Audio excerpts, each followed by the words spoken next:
Sir, കടൽ തീരത്തെന്ന പോലെ പുഴയോരങ്ങളിലും ഇതേപോലെ ഭീഷണി നേരിടുന്ന ധാരാളം സ്ഥലങ്ങൾ നമ്മുടെ കേരളത്തിലുണ്ട്. അത്തരത്തിലൊന്നാണ് എൻ്റെ മണ്ഡലത്തിലെ നിളയോരത്ത് തിരുനാവായ പഞ്ചായത്തിലെ 11-ാം വാർഡ്.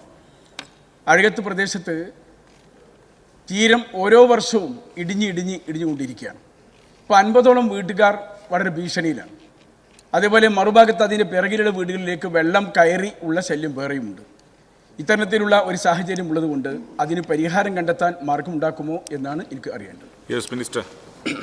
ഈ കടൽ പോലെ തന്നെ പ്രശ്നമാണ് നമ്മുടെ ഈ മറ്റ് പുഴയോരത്തും അതോടൊപ്പം തന്നെ തോടുകളുടെ എല്ലാം സൈഡുകളിൽ ഈ വർദ്ധിച്ചു വരുന്ന ഫ്ലഡ് വളരെ രൂക്ഷമായി കടന്നു വരുന്നതോടുകൂടി തീരം ഇടിഞ്ഞു പോവുകയും അതിൻ്റെ ഭാഗമായി ആ തീരത്ത് വസിക്കുന്ന ജനങ്ങൾക്കും വീടുകളും എല്ലാം ബുദ്ധിമുട്ട് അനുഭവപ്പെടുന്നൊരു സ്ഥിതിവിശേഷമുണ്ട്.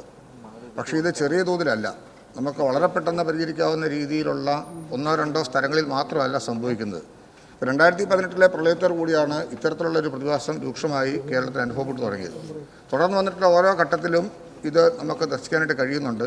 ലഭ്യമാകുന്ന ഫണ്ടുകളുടെ അടിസ്ഥാനത്തിലാണ് ഇത്തരം പ്രവർത്തികൾ ചെയ്യാനിപ്പം സാധിക്കുന്നത്.